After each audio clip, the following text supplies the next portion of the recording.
Sometimes, the truth doesn't set you free. It doesn't heal. It doesn't bring peace. Sometimes, it rips everything apart. In a quiet coastal town in Maine, the kind of place where everyone knows your name and nothing ever seems to change, a teenage girl set up a hidden camera in her basement. She was trying to catch her stepbrother sneaking out late at night. What she discovered instead was a nightmare. A twisted web of secrets, of betrayal, of manipulation, of desires buried beneath the surface, finally clawing their way into the light. And by the time the truth surfaced, it was already too late. This is the story of Isabelle Granger, and the secret footage that changed everything. Welcome to Family Crime Chronicles, your ultimate destination for chilling true crime stories. We uncover the darkest corners of real-life mysteries, twisted affairs. Subscribe now and never miss a new episode of True Crime Stories. It happened on a calm afternoon in early spring. Her mother, Amelia, was out on a solo boating trip, something she did often when she needed time to think. She never came back. When they found the boat, it was half submerged off the rocky coast near their town.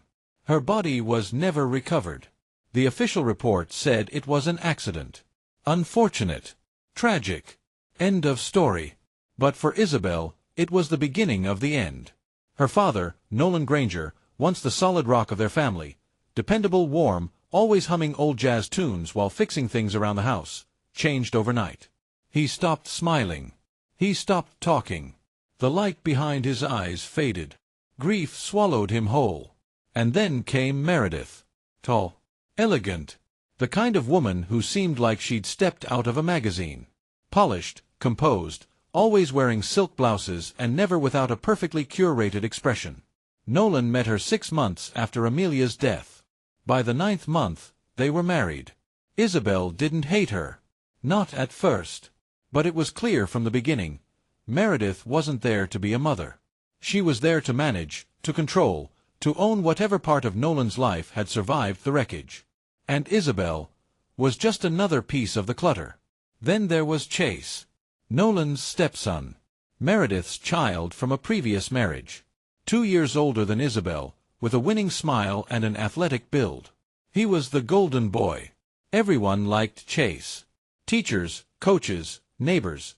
He had that charm that made people lean in and believe everything he said. But behind the charm, there was something else. Something Isabelle couldn't quite put into words. A shadow behind the smile. After the wedding, the 4 of them moved into a large house just outside town, surrounded by trees and ocean mist. From the outside, it looked like healing. But inside the walls, it was anything but. Isabelle kept to herself. She spent her time in her room, sketching in her journal, watching the world from the window. She didn't speak much. Didn't trust much. And in that house, her mother's memory slowly fading from every picture frame and every hallway, she began to feel like a ghost. A guest in her own life. It started with small things. Isabelle had always been observant, the kind of girl who noticed when something was just a few inches off or when a person's voice tightened ever so slightly mid-sentence. And in that house, nothing ever quite sat right. At first, it was the way Chase seemed to orbit around Meredith. It wasn't just a typical stepson-step-parent relationship. It was closer. Too close. Isabelle noticed it during dinner one night. Nolan was working late, and it was just the 3 of them at the table. Chase leaned in to tell a joke, something dumb about one of his teachers, and Meredith threw her head back laughing, placing her hand lightly on his wrist. Not like a parent. Not like someone laughing at their child's joke. Like a woman. Later, she caught them sitting together on the couch, Chase lounging with his arm behind Meredith, almost brushing her shoulder. Her body language was relaxed, casual. Too casual. When Isabelle walked into the room, they didn't flinch or straighten up. They just looked at her like she was intruding. One evening, she saw something she couldn't unsee. She had come downstairs to grab her sketchbook. The living room was dim, only the glow of a reading lamp. Meredith was standing in front of a mirror, adjusting a necklace. Chase stepped in behind her and, with deliberate gentleness, fixed the clasp for her. His fingers lingered longer than they should have. Meredith smiled. Not surprised. Not uncomfortable. Almost pleased. Isabelle froze. There were no words for what she was seeing. No way to explain it to anyone without sounding paranoid or unstable. Her father, lost in his own grief, didn't see anything wrong. And even if he did, he didn't want to. Then came the sounds. Late at night, long after Nolan had gone to bed, Isabelle would hear footsteps in the hallway. Whispers behind closed doors. A door creaking open. Once, around 2 a.m., she heard the basement door shut softly, followed by the unmistakable hush of voices disappearing beneath the floor. And then, Paige arrived. Meredith's cousin. Or at least that's what they said. She was 19, barely older than Chase, with a nose ring, long jet-black hair, and a stare that never blinked long enough to show you what she was thinking. She moved in, just for a while, Meredith claimed. Family trouble. Nothing to worry about. But Isabelle did worry. Because not even a week later, she saw Paige and Chase heading into the basement together. They looked familiar with each other. Not in the awkward way of new acquaintances, but like people who had a shared history. A comfort level that came from something deeper. And Meredith, she wasn't just okay with it. She followed them down. The next morning, Isabelle asked Meredith, casually, how Paige was settling in. Meredith smiled and replied, "She fits in perfectly. Like she was always meant to be here." And then she walked away, leaving behind a silence that felt heavier than any answer Isabelle could have imagined. Isabelle didn't say anything. Not at first. Because what do you do when something is wrong, but no one will believe you? When your father is barely present, when your stepbrother acts like he owns every room he walks into, and your stepmother controls everything with a soft, icy voice. You wait. You watch. And eventually, you act. It was around midnight when Isabelle made the decision. She sat alone in her room, staring at the glow of her laptop screen. Her heart beat loud in her ears. Her sketchbook lay open beside her, but the pencil hadn't moved in hours. She typed 2 words into the search bar. Hidden camera. She didn't want to catch anyone in the act. She just wanted to know she wasn't crazy. That what she'd been seeing, what she'd been feeling, was real. She found a camera online. Tiny. Disguised as a desk lamp. Completely silent. Motion activated. It arrived 3 days later, and her hands shook as she opened the package. The basement rec room seemed like the right place. It was where the late-night sounds came from. Where she'd seen Chase and Paige disappear into. Where Meredith lingered behind them, like a shepherd watching over a flock no one else could see.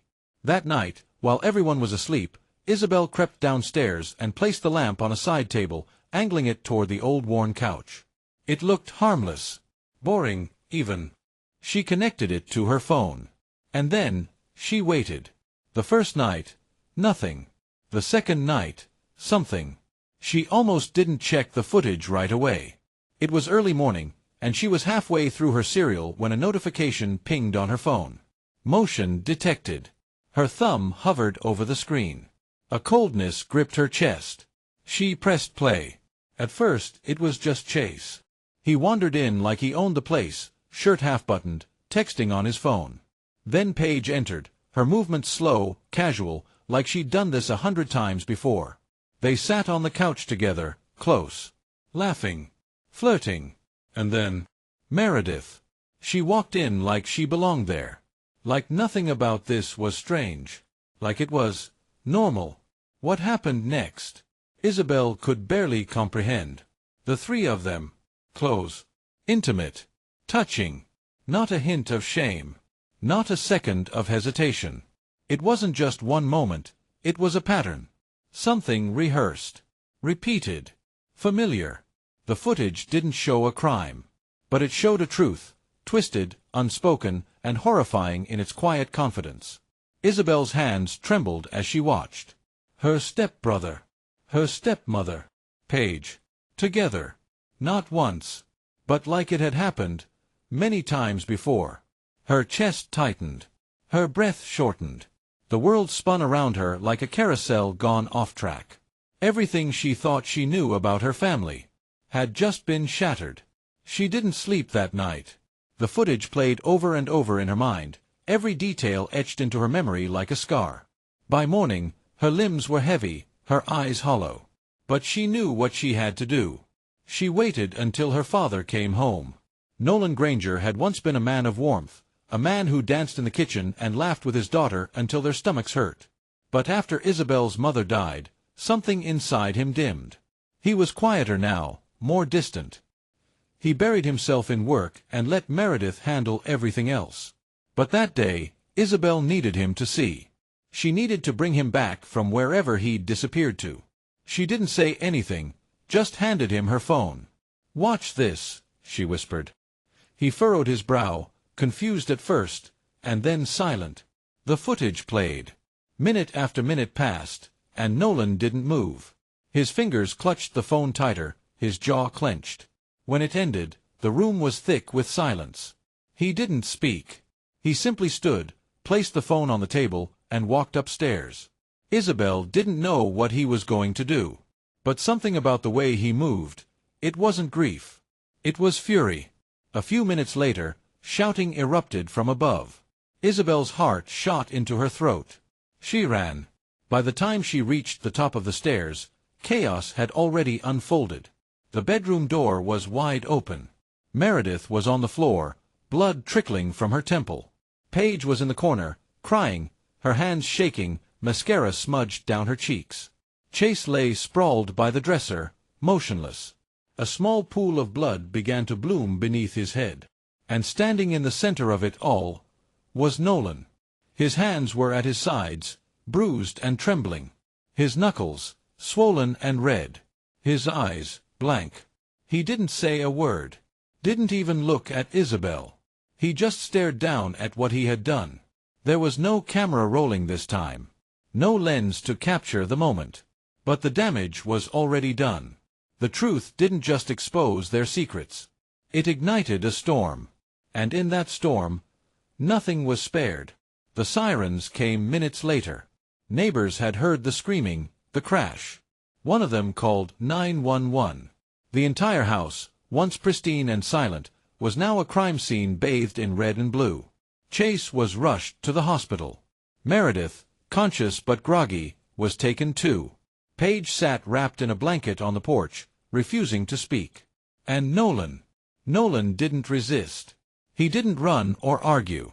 He just stood there, hands still trembling, waiting for the officers to take him. Isabelle watched from the edge of the front lawn.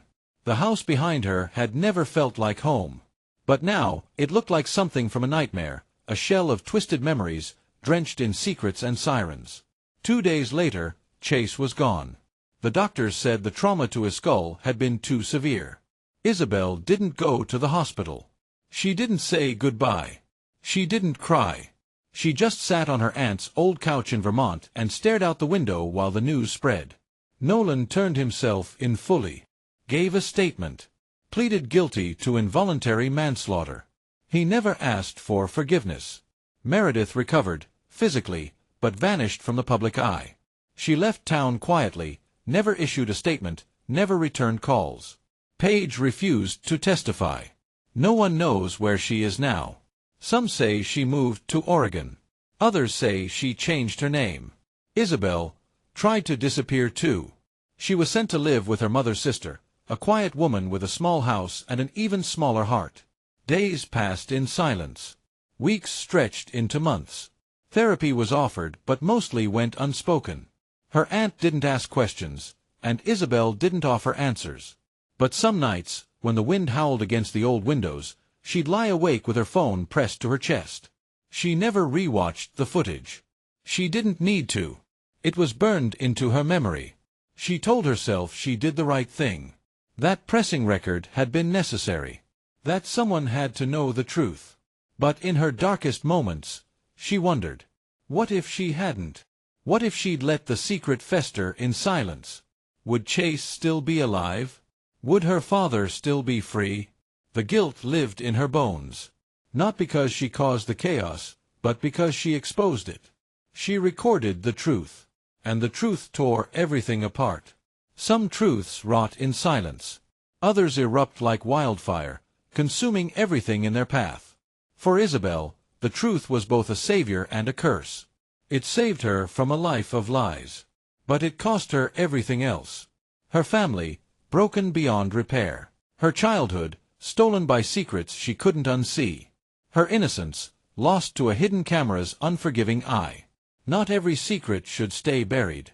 But once the darkness is exposed, there's no putting the pieces back together.